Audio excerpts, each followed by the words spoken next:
Hello everyone and welcome back once again for the sessions of class 12 accountancy। हम issue of debentures नाम का chapter cover up कर रहे थे। आज हम जो इस पर्टिकुलर चैप्टर में टॉपिक कवर अप करेंगे वो होगा इंटरेस्ट ऑन डिबेंचर्स पर बेस्ड। देखिए, हमने जब शेयर्स वाला चैप्टर कवर अप किया था तब हमने समझा था कि शेयर होल्डर को बदले में जो एक रिटर्न मिलती होती है उसे डिविडेंड का नाम दिया जाता है। बिल्कुल इसी तरीके से जो डिबेंचर्स हैं, क्योंकि ये एक्नॉलेजमेंट ऑफ डेट हैं, तो इसलिए लोन वाली या डेट वाली इस पर्टिकुलर सिक्योरिटी पर जो बदले में डिबेंचर होल्डर को मिलता है उसे इंटरेस्ट का नाम यानी कि ब्याज कहा जाता है। सो क्या है, किस तरीके से इसकी पेमेंट की जाएगी, कौन कौन सी इसकी कैटेगरीज हो सकती हैं, and most importantly accounting treatment अगर देनी है, जर्नल एंट्रीज अगर पास करनी है तो वो किस तरीके से पास की जाएंगी। So let's study. पहले कुछ थ्योरेटिकल कंसेप्ट देखते हैं, फिर उसके बाद इसका प्रैक्टिकल पार्ट भी देखेंगे। Interest on debentures is usually paid half yearly. आमतौर पर जो इंटरेस्ट है वो हाफ ईयरली पे किया जाता है, मतलब सेमी एनुअली पे किया जाता है। Interest on debentures is a charge against the profits of the company. तो ये एक प्रॉफिट एंड लॉस में आने वाली आइटम है। चार्ज अगेंस्ट प्रॉफिट का मतलब यही है ना, पार्टनरशिप में हमने ये बातें समझी है ना कि चार्ज अगेंस्ट प्रॉफिट क्या होता है और एप्रोप्रिएशन प्रॉफिट क्या होता है। तो बिल्कुल इसी तरीके से यहां पर आपको क्लियर कर दिया है कि ये एक चार्ज है। तो जब कोई चीज चार्ज अगेंस्ट प्रॉफिट हो तो उसका मतलब है कि चाहे फर्म प्रॉफिट अर्न कर रही है चाहे नहीं अर्न कर रही है, फिर भी वो पर्टिकुलर एक्सपेंस जरूर पे किया जाएगा।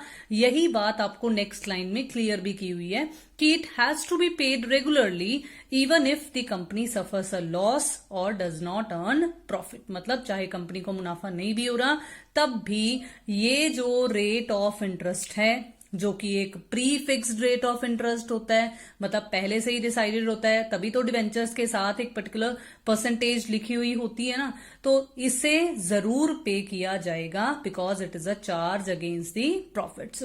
एग्जाम्पल आपको बताई हुई है, मैं ऑलरेडी आपको बता चुकी हूं कि एक पर्टिकुलर परसेंटेज डिबेंचर के साथ जो लिखी हुई होती है वही एक्चुअली उसकी रेट ऑफ इंटरेस्ट को डिनोट करती है। अब एक सबसे अच्छी बात, इनकम टैक्स एक्ट के अकॉर्डिंगली कंपनी जो इंटरेस्ट ऑन डिबेंचर्स पे करती है, एक्चुअली उसने क्या करना है, उसने उसी वक्त उसमें से टीडीएस, जिसे टैक्स डिडक्टेड एट सोर्स कहा जाता होता है, वो इनकम टैक्स काट लेना है। देखो, मान लो कि एक कंपनी ने डिबेंचर्स इशू किए हुए हैं, 1000 डिबेंचर होल्डर्स हैं लेट्स सपोज, ठीक है। अब 1000 डिबेंचर होल्डर्स के पास जब वो इंटरेस्ट डिबेंचर्स वाला जाएगा तो वो उनकी इनकम बन जाएगी ना। अब इनकम टैक्स डिपार्टमेंट उन 1000 लोगों को आइडेंटिफाई करे, उन 1000 लोगों के पास जाकर देखे कि इसको इंटरेस्ट ऑन डिबेंचर से इनकम हो रही है या इसको नहीं हो रही है, तो बेटर है ना कि जहां से वो इनकम ओरिजिनेट हो रही है वहीं पर ही टैक्स काट लिया जाए। तो इसीलिए तो टैक्स डिडक्टेड एट सोर्स, मतलब टीडीएस वहीं पर काट लिया जाता है और टैक्स काट कर ही कंपनी जो है वो इंटरेस्ट डिबेंचर होल्डर्स को पे करती है। So as per income tax act, a company is required to deduct income tax at the prescribed rate from the gross amount of debenture interest. तो जितनी टोटल अमाउंट है उस पर वो particular percentage जो टैक्स की है वो लगा दी जाती है before any amount is paid to the debenture holder. Debenture holder को किसी भी तरीके की कोई पेमेंट करने से पहले ये टैक्स की अमाउंट काट ली जाती है। The tax thus deducted is deposited in government account on behalf of the debenture holders। और ये टैक्स जो कंपनी के द्वारा काटा जाता है वो गवर्नमेंट के अकाउंट में डिपॉजिट करवा दिया जाता है, जमा करवा दिया जाता है। किसके बिहाफ पर? On the behalf of debenture holders. So while preparing, अब देखो अब होता क्या है, कंपनी जो है वो अपनी बुक्स रेडी करती होती है, बैलेंस शीट प्रिपेयर करनी है और नेसेसरी जो फाइनल अकाउंट्स है वो प्रिपेयर करने हैं। तो होता क्या है, While preparing the final accounts for an accounting period, provision must be made for any accrued interest on the very date of preparing the balance sheet. जिस वक्त बैलेंस शीट बनकर तैयार होती है उस वक्त हमने ये चीज जरूर देखनी है कि क्या कोई इंटरेस्ट जो है वो एक्रूड बनता है या नहीं बनता है। मतलब क्या हम एज अ कंपनी अगर सोचें तो क्या हम किसी तरीके के इंटरेस्ट को पे करने के लायबल बन गए हैं या नहीं बने हैं। अब देखो बहुत अच्छी बात, हमें पता है कि फाइनेंशियल ईयर क्या होता है। 1 April to 31 March of next session, ये बेसिकली हमारा फाइनेंशियल ईयर चलता होता है और ज्यादातर कंपनीज यही फॉलो करती होती हैं। तो अब इस केस में अगर इन बिटवीन हमारी डिबेंचर्स का इंटरेस्ट पे करने वाली कोई पर्टिकुलर डेट अगर आ जाती है तो ये डिबेंचर्स के इंटरेस्ट के रिगार्डिंग दो डिफरेंशिएशंस करना बहुत जरूरी हो जाता है। तो इसीलिए ये जो एक्रूड इंटरेस्ट जो यहां पर आपको जिक्र किया गया, ये दो तरीके का हो सकता है। एक तो है कि इंटरेस्ट एक्रू हो चुका है और ड्यू भी हो चुका है। एक है कि इंटरेस्ट एक्रू तो हुआ है लेकिन अभी कंपनी उसे पे करने के लिए लायबल नहीं बनी है, मतलब नॉट ड्यू है। एक में ड्यू है लेकिन दूसरे में नॉट ड्यू है। चलिए अब एग्जाम्पल्स के जरिए इन दोनों चीजों को बेटर तरीके से समझते हैं कि कौन सा इंटरेस्ट कौन सी कैटेगरी में आएगा। जैसे मान लीजिए कि आपके पास ये पर्टिकुलर केस है कि आपको हाफ ईयरली जो इंटरेस्ट पे करने की डेट बताई गई है, लेट्स सपोज एक 30 जून है और एक 31 दिसंबर है, हाफ ईयरली बन गया। अब जो आपका अकाउंटिंग पीरियड एंड होता है वो मान लो होता है 31 मार्च को। तो अब किस तरीके से आप कौन सी कैटेगरी में इंटरेस्ट शो करोगे बैलेंस शीट में। अगर आप 30 जून और 31 दिसंबर इन दोनों डेट्स का जो इंटरेस्ट है वो पे कर चुके हो, इज ड्यूली पेड, तो क्या होगा। अगर ड्यूली पेड है तो उस केस में आप खुद सोच के देखो कि जो 30 जून को ड्यू हुआ था वो हमने पे कर दिया, जो 31 दिसंबर को ड्यू हुआ था वो हमने पे कर दिया। तो that means we are not liable to pay anything right now. ठीक है, अब जब हम लाइबल होंगे तो वो कब होंगे, जब हमारे पास नेक्स्ट 30 जून आएगी। अब नेक्स्ट 30 जून आने से पहले बीच में आ रही है 31 मार्च। अब ध्यान से देखो कि 31 दिसंबर के बाद जो जनवरी, फरवरी और मार्च का जो ये एक महीना बीच में, ये 3 महीने जो गुजरे हैं, इन 3 महीनों के दौरान इंटरेस्ट की कैलकुलेशन तो हो जानी चाहिए ना, क्योंकि इन 3 महीनों के दौरान डिबेंचर होल्डर्स का पैसा कंपनी के द्वारा यूज किया गया है। आप एक्रूड का मतलब ना सिर्फ ये मानकर चलो कि क्या हमें इंटरेस्ट की कैलकुलेशन करनी चाहिए या नहीं। अगर हमने पैसा यूज किया है ड्यूरेशन में तो हम जरूर एक्रू करेंगे, मतलब जरूर कैलकुलेशन करेंगे। लेकिन ड्यू तब बनेगा इंटरेस्ट जब ड्यू डेट आ जाएगी। ड्यू कब बनेगा, 30 जून को जाकर। लेकिन 3 महीनों के लिए हमने पैसा यूज किया है तो हमें एक्रू कर लेना चाहिए। तो जब बैलेंस शीट 31 मार्च को प्रिपेयर की जाएगी तब अगर कोई भी पुराना इंटरेस्ट पेड अनपेड नहीं है, पेड है, ड्यूली पे किया जा चुका है, तो उस केस में क्या होगा, ये 3 मंथ्स का जो इंटरेस्ट होगा उसे हम interest accrued but not due की कैटेगरी में शो करेंगे। लेकिन मान लीजिए ये 31 दिसंबर वाला जो इंटरेस्ट है वो अनपेड है, मतलब इट इज रिमेनिंग, हमने अभी तक पे नहीं किया है। तो जो चीज पे हो जानी चाहिए थी लेकिन हमने अभी तक अगर पे नहीं की है तो that means we are liable to pay it. तो उस केस में क्या होगा, ये जो पिछले 6 महीने का, क्योंकि जून वाला पे कर दिया था, जून के बाद 31 दिसंबर वाला अगर पे नहीं किया तो देखो 6 महीने निकल गए ना, जुलाई से लेकर दिसंबर वाले। तो इस 6 मंथ्स वाले को इन केस अगर अनपेड होगा तो ये आएगा इंटरेस्ट एक्रूड एंड ड्यू की कैटेगरी में। अब देखो, अगर हमें इस तरीके का केस दिया हुआ हो कि 30 सितंबर और 31 मार्च ये हाफ ईयरली इंटरेस्ट की पेमेंट्स हैं और जो अकाउंटिंग पीरियड है वो 31 मार्च को एंड हो रहा है, तो इस केस में देखो कौन सी कैटेगरी उभर कर आएगी। क्या इस केस में interest accrued but not due ये वाली कैटेगरी उभर कर आ सकती है? क्योंकि 30 सितंबर के बाद जो नेक्स्ट पेमेंट की जा रही है वो 31 मार्च को की जा रही है, उसमें तो एक्स्ट्रा 3 मंथ्स निकलकर आ रहे थे, लेकिन इसमें ऐसा कुछ भी नहीं है। तो इसलिए इस तरीके की कैटेगरी में ये जो टाइप है वो बिल्कुल भी उभर कर नहीं आती है। इसमें हमें ये देखने को जरूर मिल सकता है, अगर हमारा 31 मार्च वाला जो इंटरेस्ट है वो अनपेड अगर रहेगा तो हमें ये कैटेगरी देखने को मिल सकती है।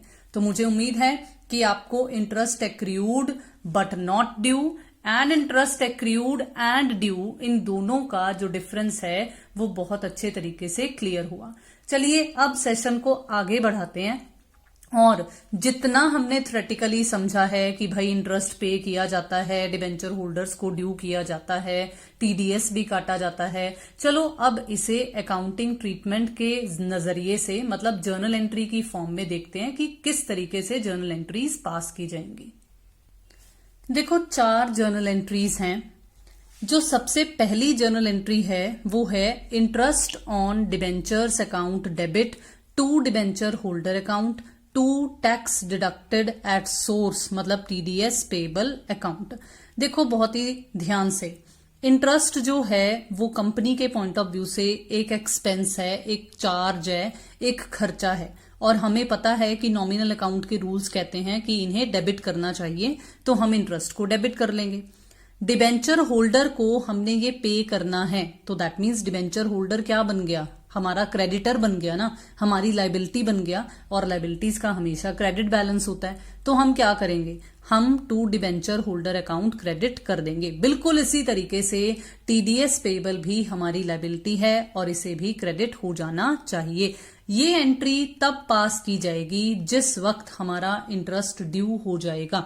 सो in order to make the interest due and even making the TDS due, तो उस वक्त हम ये फर्स्ट जर्नल एंट्री पास करेंगे। बिल्कुल इसी तरीके से अब ये जो नेक्स्ट 2 एंट्रीज हैं, देखो बहुत ही आसानी से दिखने में पता चल रहा है, दोनों में 2 बैंक है, that means we are paying, हम पेमेंट कर रहे हैं। तो जब डिबेंचर होल्डर्स को पेमेंट होती जाएगी तो उस वक्त हमारा बैंक अकाउंट क्रेडिट होता चला जाएगा। बिल्कुल इसी तरीके से जैसे जैसे हम गवर्नमेंट के अकाउंट में टीडीएस ट्रांसफर कर देंगे, पैसा ट्रांसफर कर देंगे टैक्स वाला, तो उसके अकॉर्डिंगली भी टीडीएस पेबल अकाउंट डेबिट हो जाएगा और बैंक अकाउंट क्रेडिट हो जाएगा। Last but not the least, इसे बहुत ही ध्यान से और याद रखना है। देखो हमने ये बोला था थ्योरेटिकल पॉइंट ऑफ व्यू से कि इंटरेस्ट जो है वो चार्ज अगेंस्ट प्रॉफिट है। जो चीज चार्ज अगेंस्ट प्रॉफिट है, मैंने आपको तभी बोल दिया था स्टार्टिंग में ही कि वो प्रॉफिट एंड लॉस अकाउंट में आनी चाहिए। अब क्योंकि ये खर्चा था तो ये प्रॉफिट एंड लॉस अकाउंट की कौन सी साइड पर आना चाहिए, डेबिट साइड पर आना चाहिए। तो हम जर्नल एंट्री पास करेंगे statement of profit and loss account debit. अगर आपको इतनी बारीकी से नहीं पता चला तो आप सिंपल ये भी याद रख सकते हैं कि भाई इंटरेस्ट यहां पर डेबिट हुआ है, इसे क्लोज करना है तो इसे क्रेडिट करना पड़ेगा। अगर क्रेडिट हो रहा है तो भैया डेबिट किसको करेंगे, क्योंकि डुअल एंट्री एस्पेक्ट भी पूरा करना है ना। अगर कुछ क्रेडिट हुआ है तो हमें डेबिट भी कुछ करना पड़ेगा। तो क्या करेंगे, statement of profit and loss account debit to interest on debentures account. देखो मैंने क्या बोला, ये एंट्री तो तब पास होगी जब हम इंटरेस्ट ड्यू करेंगे, ये एंट्रीज तब पास होंगी जब पेमेंट्स होंगी। ये एंट्री कब पास होगी, ये एंट्री क्योंकि profit and loss account eight the end of financial year prepare किया जाता है, तो ये एट द एंड ही पास की जाएगी। अब हाफ ईयरली पेमेंट्स बोला था ना आपको, तो that means during the year ये एंट्रीज रिपीट हो सकती हैं, ये एंट्रीज 2 बार आ सकती हैं अगर हाफ ईयरली वाला कंसेप्ट हो। लेकिन इस एंट्री को क्योंकि एट द एंड पास किया जाता है तो ये एक ही बार आएगी eight the end of the session. चलो अब एक प्रैक्टिकल क्वेश्चन भी इसका ट्राई करते हैं ताकि आपको और बेटर तरीके से ये इंटरेस्ट ऑन डिबेंचर्स वाला कंसेप्ट क्लियर हो जाए। So the question which I am going to discuss today is on page number 8.50 और मेरे पास डीके गोयल की सीबीएसई सिलेबस के अकॉर्डिंगली बुक है। क्वेश्चन नंबर 29 हम आज डिस्कस करेंगे। On 1 April 2015 KK limited issued 509% debentures of ₹500 each at a discount of 4%, redeemable at a premium of 5% after 3 years। देखिए हम ये केसेस बहुत अच्छे तरीके से समझ चुके हैं कि इशू एट डिस्काउंट और रिडम्पशन एट प्रीमियम हो तो किस तरीके से ट्रीटमेंट देनी चाहिए। Pass necessary journal entries for the year ended 31st March 2016, assuming that interest is payable on 31st September and 31st March, and the rate of TDS is is 10%. The company closes its books on 31st March every year। तो आपको ये journal entry सिर्फ और सिर्फ वैसे तो 31st मार्च से related ही पूछी हैं, लेकिन मैंने आपको फुल फ्लेज क्वेश्चन शो कर दिखाया है ताकि आपको पता चल जाए कि किस तरीके से ये जो हिंट में हमें टोटल इंटरेस्ट 22500 शो किया है ये किस तरीके से, और इवन लॉस भी जो आपको बताया हुआ है सेम अमाउंट से, ये किस तरीके से statement of profit and loss account में ट्रांसफर किया जाएगा। मैंने अभी आपको लॉस को राइट ऑफ करने वाला कंसेप्ट नहीं करवाया है, तो इसलिए मैंने लॉस वाली एंट्री को स्किप किया है। मैंने सिर्फ और सिर्फ इंटरेस्ट ऑन डिबेंचर्स की ट्रीटमेंट को ही इस क्वेश्चन के जरिए आपको शो किया है।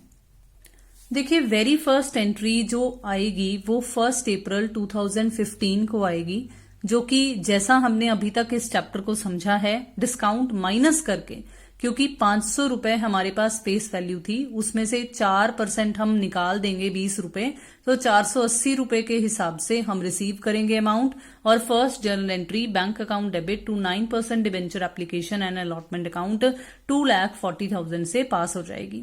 जो सेकेंड एंट्री इसी सिमिलर डेट को, इसी सेम डेट को पास की जाएगी, वो प्रीमियम ऑन रिडम्पशन और लॉस ऑन इशू को दिमाग में रखते हुए ये एंट्री पास की जाएगी, जिसमें 9% डिबेंचर एप्लीकेशन एंड अलॉटमेंट को डेबिट कर दिया जाएगा 2,40,000 से।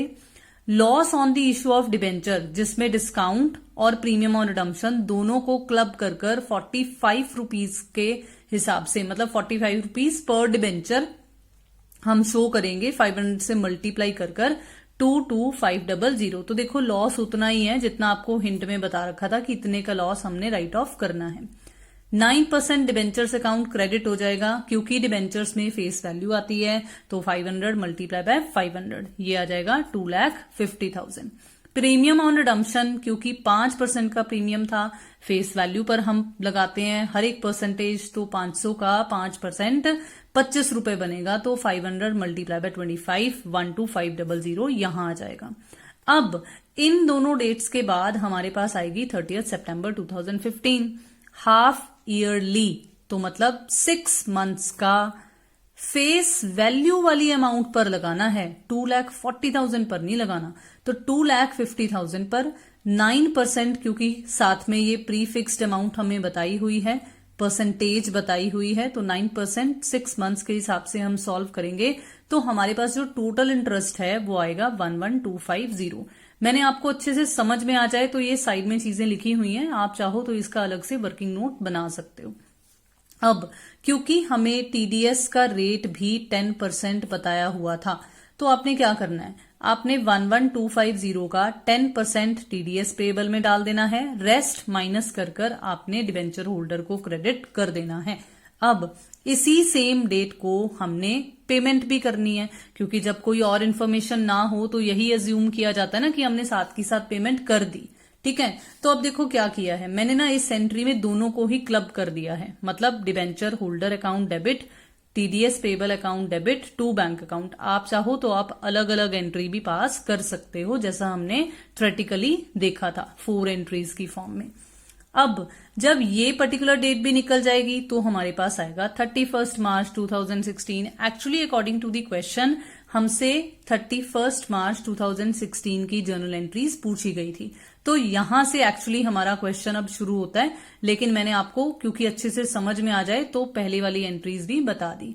अब सेम वही एंट्री है और सेम वही अमाउंट, क्योंकि वही 6 महीने हैं, वही प्रिंसिपल अमाउंट है, वही रेट ऑफ इंटरेस्ट है, तो हम जब कैलकुलेशन करेंगे तो सेम वही जर्नल एंट्री और वही अमाउंट से यहां पर आ जाएगी। लेकिन डेट कौन सी होगी? 31 मार्च। अब 31 मार्च को ही हम फिर से पेमेंट कर देंगे डिबेंचर होल्डर को भी और गवर्नमेंट के अकाउंट में भी ट्रांसफर कर देंगे। अब आती है बारी इस जर्नल एंट्री की, जिसमें मैंने आपको कहा था कि मैंने लॉस का राइट ऑफ अभी आपको नहीं करवाया है, तो मैंने सिर्फ और सिर्फ इंटरेस्ट ऑन डिबेंचर होल्डर के पॉइंट ऑफ व्यू से आपको ये एंट्री बताई है। तो होगा क्या? Statement of profit and loss account debit to interest on debenture holder account.